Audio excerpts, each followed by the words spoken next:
Now, it's important to acknowledge, I can tell the difference, Doug.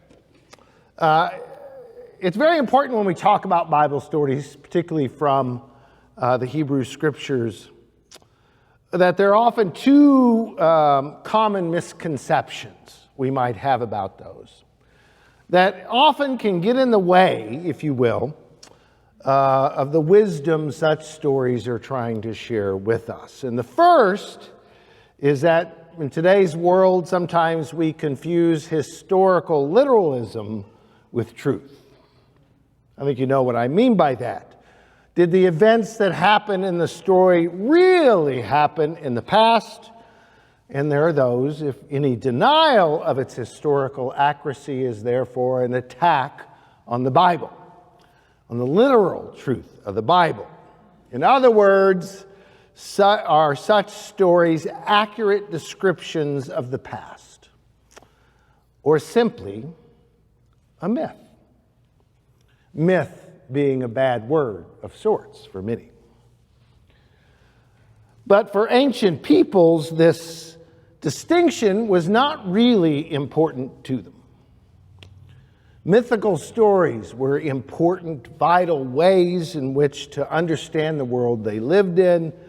These mythical stories communicated meaning in profound ways. These stories were true in a sense that they explained and helped the listener understand the world more deeply and their place in that world. Myths conveyed, if not a scientific explanation, instead passed along a deeper wisdom of the world. But that's the first misconception when we hear such stories. Whether it really happened or not is not the question to ask. The second misconception, often kind of a corollary of that, is that we often make a distinction in our minds, and maybe verbally as well, between the Old Testament God and the New Testament God, right? It makes total sense. It's understandable, the apparent contradictions between the two portrayals of God, one who is capricious and punishing God, another who is the God of mercy, compassion, preached and embodied by Jesus. The truth is, and what one should understand, is that for ancient indigenous people of the Hebrew Scriptures, they experienced a world, if you think about it in that particular time, that for all intents and purposes appeared capricious, right? Punishing, from floods to violence to famine to disease. No explanation, no understanding of why it's happening. They didn't have scientific explanations for this phenomena and then explained their experience in terms of what they could understand. Mythic stories that conveyed deeper meanings, deeper wisdom. So our story this morning, often referred to as the Tower of Babel, is just such a story. Not to claim historical truth, not to portray God or say this is what God is like, but to answer a very simple question, if you think about it, that ancients were trying to understand. A rather simple question: why were there so many different languages? The small part of the world in which they live. Why so many different languages that led to confusion, led to conflict? Because people could not communicate with each other. How, they ask, do we explain? They're curious, just like we are today. How do I make sense? How do I explain why there are so many different languages? And so they tell the story of the Tower of Babel. So Doug, if you want to go ahead and pull that up. Genesis chapter 11, verses 1 through 9. Now the whole earth had one language and the same words. And as they migrated from east, they came upon a plain in the land of Shinar and settled there. And they said to one another, "Come, let us make bricks and fire them thoroughly." And they had brick for stone and bitumen for mortar. And then they said, "Come, let us build ourselves a city and a tower with its top in the heavens, and let us make a name for ourselves. Otherwise, we shall be scattered abroad upon the face of the whole earth." And the Lord came down to see the city and the tower which mortals had built. And the Lord said, "Look, they are one people. They have all one language, and this is only the beginning of what they will do. Nothing that they propose to do will now be impossible for them. Come, let us go down, confuse their language there, so they will not understand one another's speech." So the Lord scattered them abroad from there over the face of all the earth, and they left off building the city. Therefore it was called Babel, because there the Lord confused the language of all the earth, and from there the Lord scattered them abroad over the face of all the earth. This ends our reading. I don't know about you, but God doesn't come across very well here, right? Rather jealous God. Truth is, I'm going to kind of take a side road here. Even though my wife and I speak the same language, English, I must confess our communication sometimes can be confusing to each other. And so I'm going to share this, not that I'm divulging any deep secret or each divide, but because I think in many ways all of you here can recognize yourself. You would think that being married over 30 years, there would not be any misunderstandings, right? You'd think.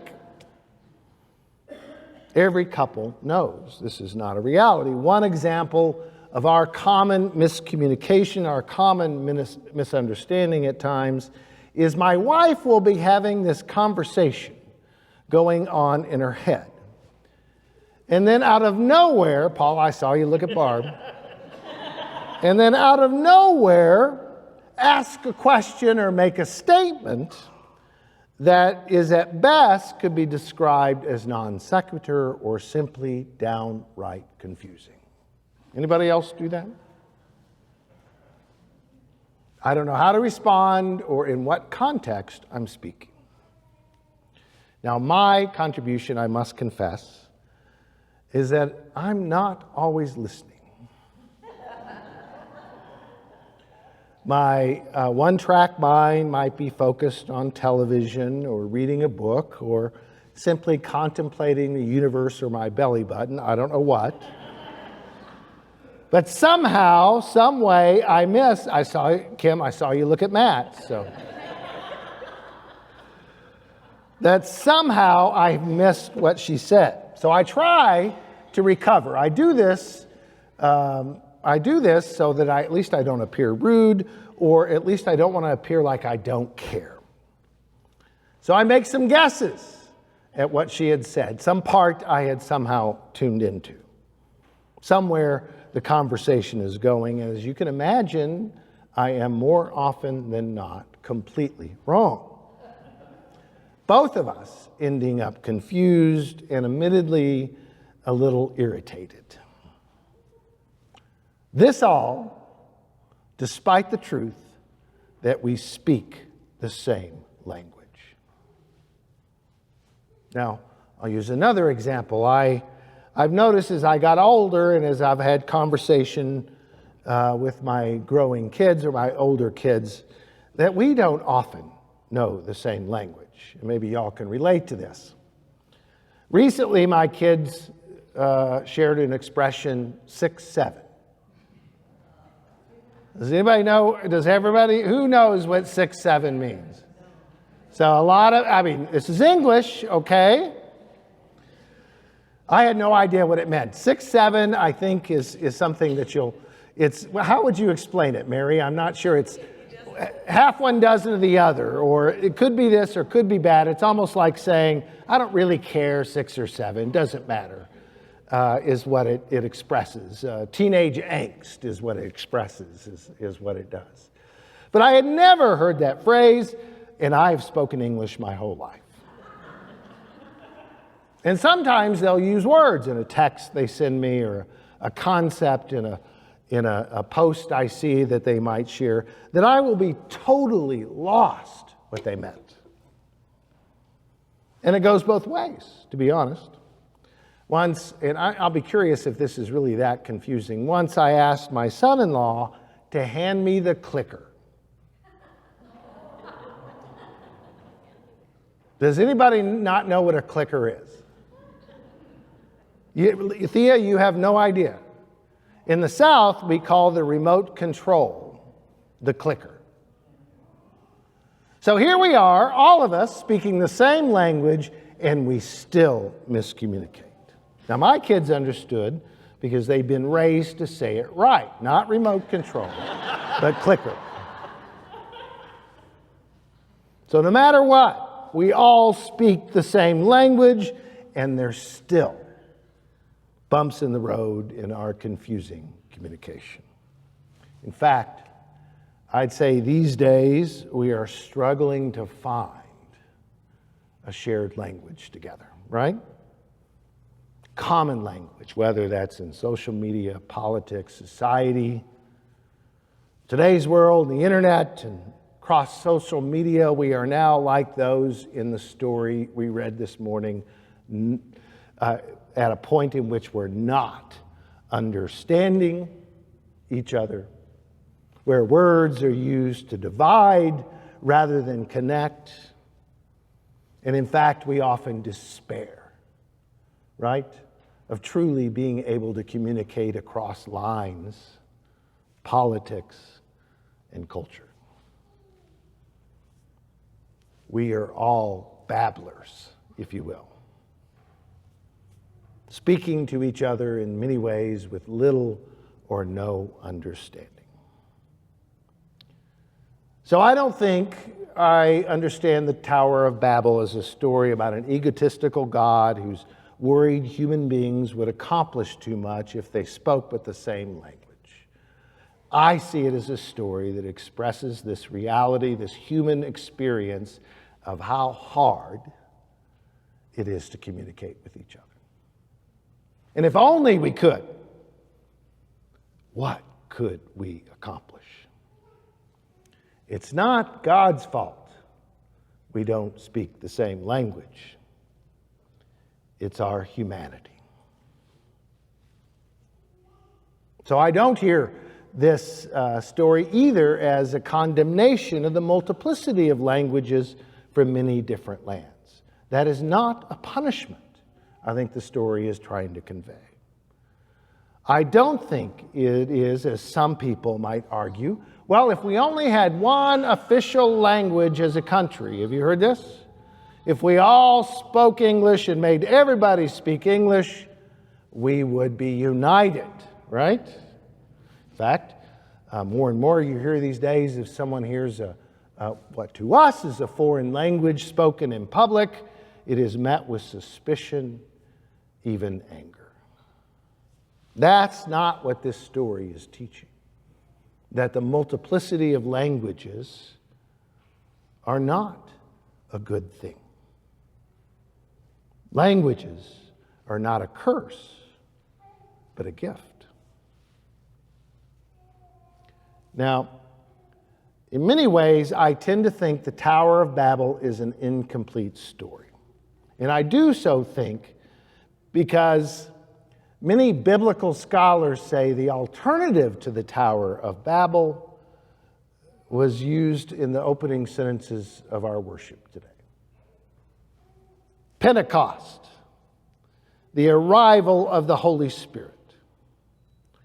And in the words of the opening sentences, the Spirit-enabled people gathered there from all over the world to speak their own language and yet to be understood.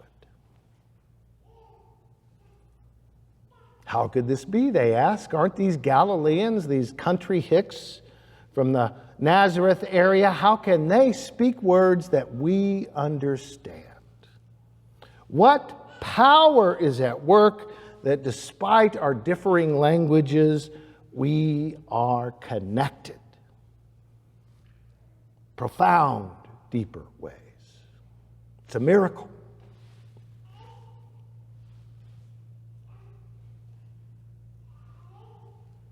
We are connected. The story of Pentecost says, by a Spirit of God, in which we hear a language of love and compassion, despite the different languages we speak.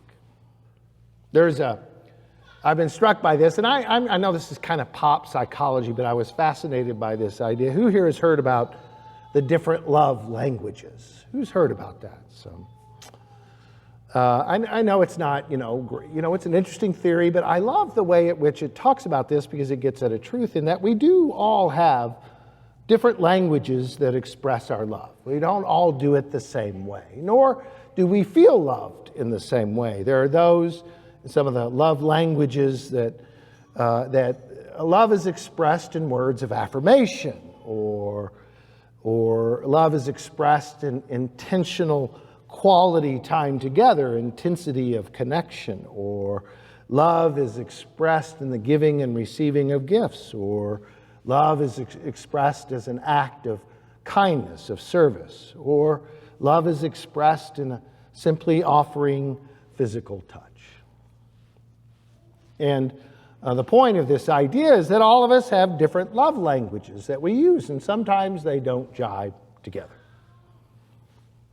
Different love languages are ways of expressing connection, whether it be a hug or a gift or just sitting down to have a cup of coffee, just listening for 30 minutes, or a love language could be one of my favorites, washing dishes.